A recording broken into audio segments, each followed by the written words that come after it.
बड़ा सुंदर चरित्र। एक बार माता पार्वती जी ने शिव जी से संसार में सुख और दुख के बारे में स्मरण किया। आवाज बढ़ाओ। शिव जी से सुख और दुख के विषय में माता पार्वती जी ने प्रश्न, थोड़ा ध्यान से सुनना, बड़ा अच्छा चरित्र। काशी में नंदन वन में भगवान शंकर और पार्वती बैठे हैं।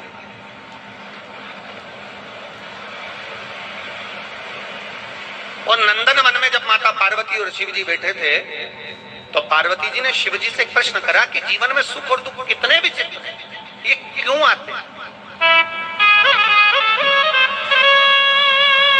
सुख मिला तो क्यों मिला, और दुख मिला तो क्यों मिला? ये माता पार्वती जी ने शिव जी से प्रश्न। शंकर भगवान ने बड़े भाव से ये सुख दुख के चरित्र का वर्णन किया। शिव जी कहते हैं, सुनो पार्वती, मैं तुम्हें एक चरित्र सुनाता हूं।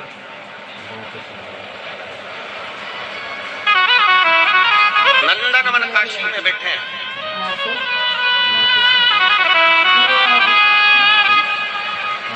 और नंदन वन काशी में बैठकर भगवान शंकर पार्वती जी से कर, मैं तुम्हें एक चरित्र सुनाता हूं। एक सेठ जी, करोड़पति, धनपति, अरबपति, बहुत पैसा है, दुनिया का सारा ठाट सेठ जी के पास में,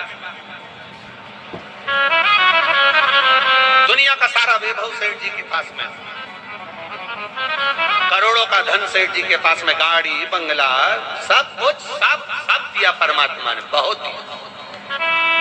पर सेठ जी कंजूस थे और उन्होंने अपनी जिंदगी में आज तक एक चवन्नी का दान नहीं किया, कभी किसी को एक गिलास पानी नहीं पिलाया। रिश्तेदार भी अगर आ जाएं तो वो पानी ना पिलाए, भोजन ना कराए, और रिश्तेदारों ने आना भी बंद कर दिया, कोई नहीं आता, कभी दान नहीं करा। और उसके यहाँ का नियम था, सेठ जी के 3 बेटे, सेठ जी के तीनों बेटों में से 2 बेटों की शादी हो गई, एक बेटा कुंवारा था, सबसे छोटा वाला। छोटे बेटे की शादी होना थी, सेठ जी ने संबंध देखा और बच्चे का विवाह करा। छोटी बहू घर के अंदर आ गई। छोटी बहू आई तो घर की जो जेठानियां थी, दोनों जेठानियों ने छोटी बहू को अपने कमरे में बिठाया और बिठाकर समझाया, सुनो,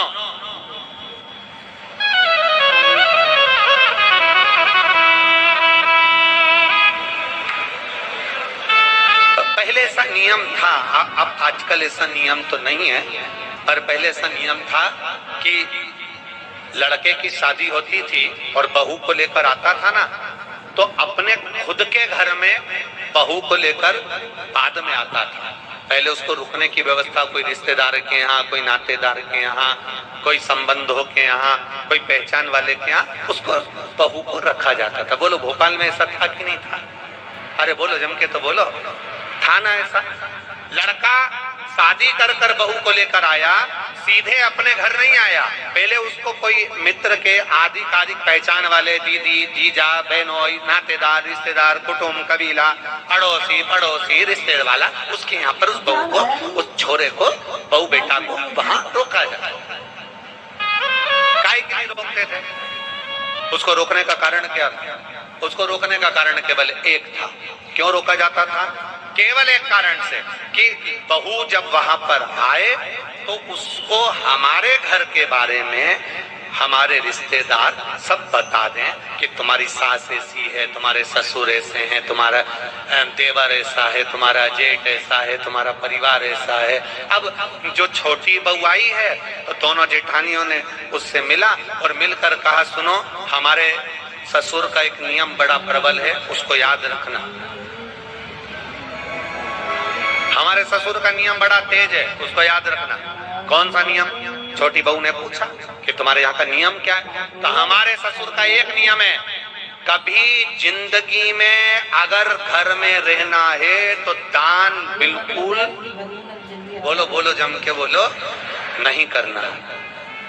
एक रोटी का भी दान मत करना। अगर डब्बे में रोटी बच जाए तो दूसरे दिन उस रोटी को मिक्सर में पीस के चूड़ा बना के खजाना पर गाय को भी मत देना।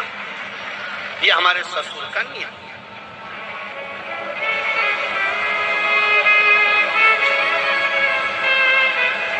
विश्वास कहता है अपने भोपाल की तो ऐसी बहू नहीं होगी और ना ऐसा कोई रिश्तेदार होगा कि रोटी गाय को भी ना दी जाए, कुत्ते को भी ना दी जाए और पक्षी को भी ना दी जाए।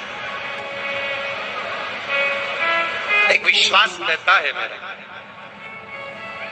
भरोसा कहता है मेरा, और हमारा भरोसा ये कहता है कि सनातन धर्म में ऐसा कोई व्यक्ति नहीं जो गौ माता को एक रोटी ना देता हो, सब देते हैं। सनातन धर्म में ऐसा, हम दूसरे की कोई बात नहीं कर रहे, हमें अपने घर से मतलब है, हमें अपने घर से। कई लोग आपको मिलेंगे, कई लोग आपको कहने आएंगे, वो दूसरे की बात करेंगे कि उन्होंने ऐसा कर दिया, उन्होंने वैसा कर दिया। हमें दूसरे धर्म से कोई मतलब, हम अपना घर देखें ना पहले। आज के समय में लोग अपना घर देख नहीं रहे, अपना सनातन धर्म देख नहीं रहे और दूसरे धर्म से मतलब रखे तो क्या मतलब। हमें अपने से मतलब, अपना घर हम देखें, अपना परिवार हम देखें। कहा हमारे यहाँ का नियम है, एक रोटी भी गाय को ना जाए, एक रोटी भी कुत्ते को ना जाए, जरा सा भी दान नहीं करोगे। तो छोटी बहू से कहा नियम याद रखना। छोटी बहू ने मन में सोचा मेरे पिताजी तो हमेशा कहते थे कि दान करो, धर्म करो, साथ जाएगा। दान करोगे साथ जाएगा, रोटी खिलाओगे साथ जाएगा, किसी को पानी पिलाओगे साथ जाएगा। ये बाकी का तो सब यहीं छूट जाएगा। बाकी का जो तुमने दान धर्म पुण्य करा, कथा सुनी, स्मरण करा, कीर्तन करा, मंत्र जाप करा, दान दिया, यही तो साथ जाएगा। अब इस छोटी बहू के पिताजी ने ये समझाया था और ससुर जी कह रहे कि एक अन्न का दान नहीं होना चाहिए, 1 रुपया दान नहीं होना चाहिए। बड़ी बड़ी ठीक है। जाई विधि राखे राम, वो जम के बोला करो जरा, ताई विधि रही। हम तुमसे बार बार इसलिए बुलवाते हैं कि तुम्हारे पास में कोई बैठी हो और वो कर रही हो तो तुम उसके पास में बैठकर कम से कम बोल तो दो। जैसे ही बोलोगी वो भी जाग जाएगी, थोड़ी बहुत तो उठ ही जाए। अब छोटी बहू ने कहा ठीक है, जाई विधि राखे राम, ताई विधि, और सीताराम सीताराम सीताराम कही। चालू बहू रहने लगी। 4 महीने बीते, बहू छज्जे में कपड़े सुखा रही थी, गैलरी में कपड़े सुखा। नीचे एक भिखारी आ गया, उसने आवाज लगाई, 3 जन्म से कुछ नहीं खाया है, भूखा हूं, भोजन दे दो। क्या बोला वो? कितने जन्म से? 3 जन्म से कुछ नहीं खाया है, भूखा हूं, भोजन दे दो।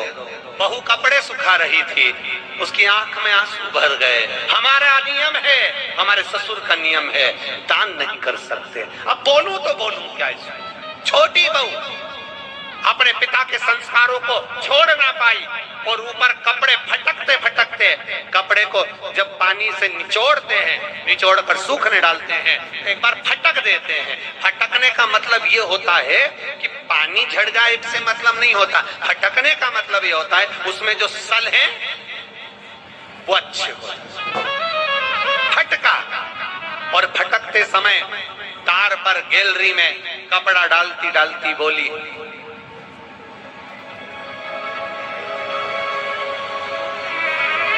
बासी खाना खा रहे हैं, कल हमारा उपवास है। क्या बोली? आप भी बोलो, जम के बोलो। बासी खाना खा रहे हैं, कल हमारा उपवास है। इतना भिखारी ने सुना और भिखारी चले गया। अब भिखारी तो चले गया, पर नीचे जो कुर्सी डाल के अखबार पढ़ रहा था, कौन? जम के बोलो ससुर। बस उसने सुन लिया। अच्छा हुआ तुमने ससुर बोला हो, नहीं तो एक जगह कथा कर रहे थे, उन्होंने कह दिया एक भिखारी तो चले गया पर नीचे जो कुर्सी डाल के अखबार पढ़ रहा था, तो लोगों ने कह दिया वो भी। भोपाल के लोग एक बात तो है, इस मामले में समझदार बहुत है। जबरदस्ती लोग भोपाली लोगों का, भोपाल के लोगों के कह देते हैं साहब माँ तो इतनी गाली बकते हैं, माँ तो ये साड़ा तेड़ा बोलते हैं, साहब माँ तो बात बात में अपशब्द कह देते हैं। हमने देखा, अभी हमको भी यहाँ पर 3 दिन हो गए, सब अच्छे से ही बोल रहा है, सब अच्छे। एक भी ऐसा नहीं मिला जो गड़बड़ बोला, एक भी। बड़े भाव, वो तो दुनिया के लोग हैं, कहते रहेंगे अपन तो अपना भजन करो। भिखारी चले गया, कुर्सी डालकर अखबार पढ़ रहा था। कौन? ससुर। और अखबार पढ़ते पढ़ते उसके कानों में शब्द गया कि बहू ने कहा बासी खाना खा रहे हैं, कल हमारा उपास है। भिखारी तो गया, ससुर को क्रोध आ गया और ससुर को गुस्सा आया। बताओ, कल की आई बहू 4 महीने नहीं हुए, इसको कौन सा बासी खाना खाने को दे दिया और कौन सा इससे उपास करवा दिया? इतना अच्छा खाना मिल रहा है, रोज ताजा खाना खा रही है, अच्छे से रह रही है, इसका पति कमा रहा है और हम उपास करा रहे हैं।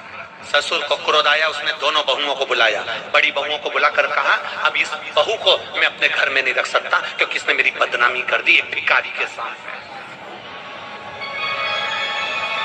मेरी बदनामी कर दी है, भिखारी के सामने।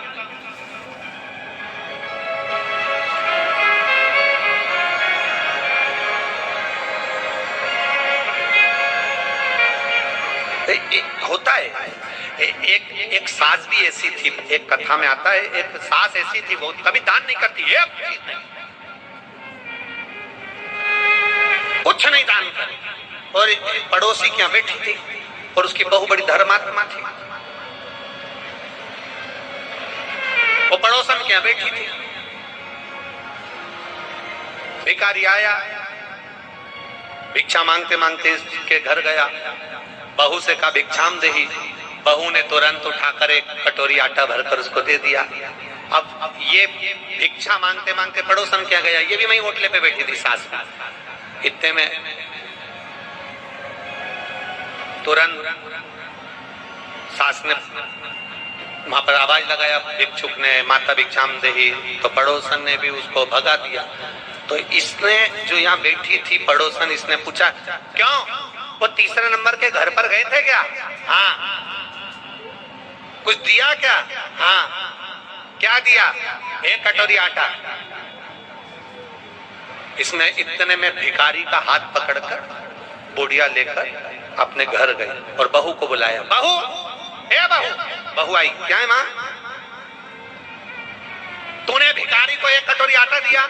हाँ। किससे पूछ के दिया?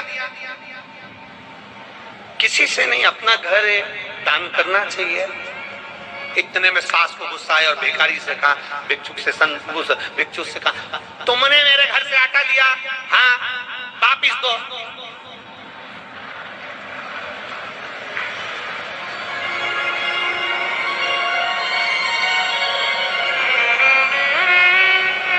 भिखारी ने कटोरा भर के आटा निकाला, दे दिया।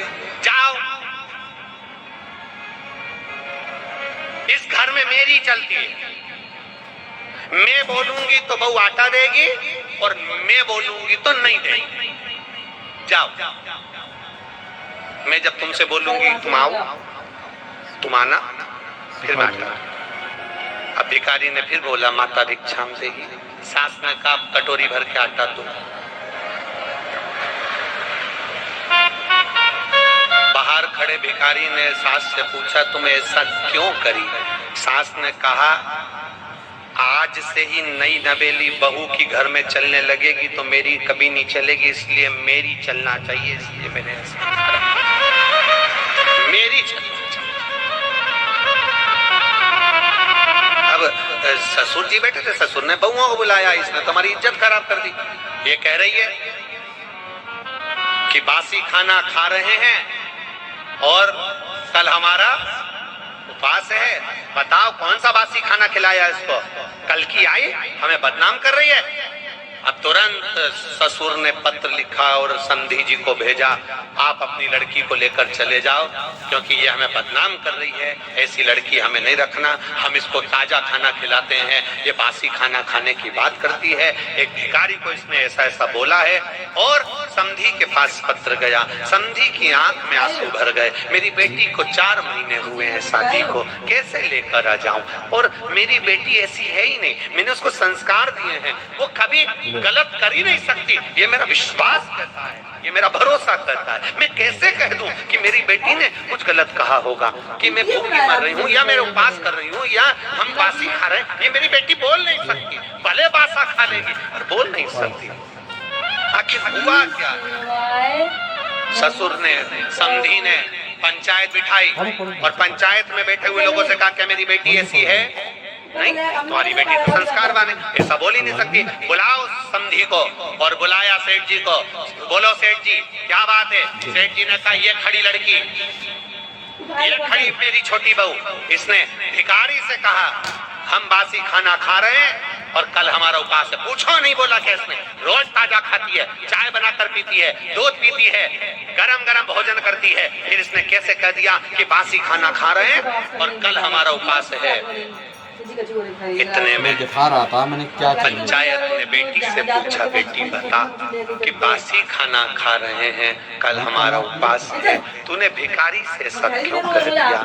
बेटी कहती है मेरे पापा कहते थे ये जो मकान दिख रहा है, जो ये दुकान दिख रही है, जो ये गाड़ी दिख रही है, ये हमने पूर्व में करा होगा, बासी है, पुराना करा था तो आज मिल गया, और अगर आज नहीं करेंगे तो कल भूखे मरना पड़ेगा, इसलिए उपवास करना पड़ेगा। ये बासी है। 50 लाख की गाड़ी में घूम रहे हो, समझ लेना पूर्व का हमारा पुण्य है।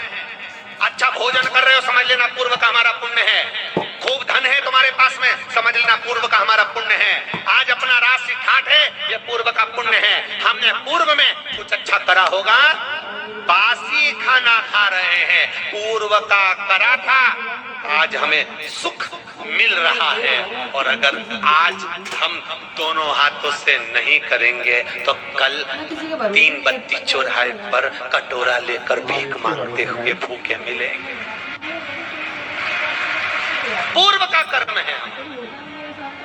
आपको लोग सलाम ठोक रहे हैं, आपको लोग नमन कर रहे हैं, आपको लोग प्रणाम कर रहे हैं, आपको लोग दंडवत कर रहे हैं, आपको लोग नमन कर रहे हैं, आपकी लोग बात सुन रहे हैं, आपका जय जयकार हो रहा है, आप गाड़ी में घूम रहे हैं, 4 बंगले आपके पास में हैं, खूब अच्छा मकान, खूब अच्छी पत्नी, बच्चे, परिवार, कुटुंब, कबीला सब अच्छा मिला है। समझ लेना उस परमात्मा की कृपा है।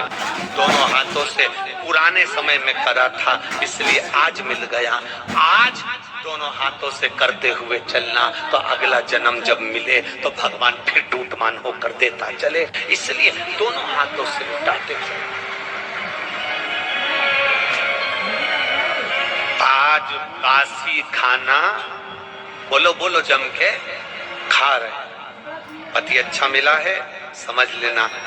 अच्छा परिवार मिला है, समझ लेना। अच्छा घर मिला है, समझ लेना। सुनने को कथा मिल रही है, समझ लेना पूर्व में कुछ अच्छा करा होगा, आज मिल रहा है।